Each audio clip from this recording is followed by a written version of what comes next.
Gangguan yang paling mengerikan ialah suara aneh atau misteri dari kediaman Anda dan dari sumber yang tidak jelas.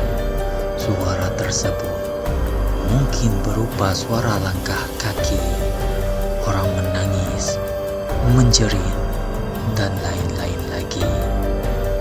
Jika mendengar suara tersebut, sebaiknya kamu berwaspada kerana berkemungkinan rumah Anda sedang dihuni jin.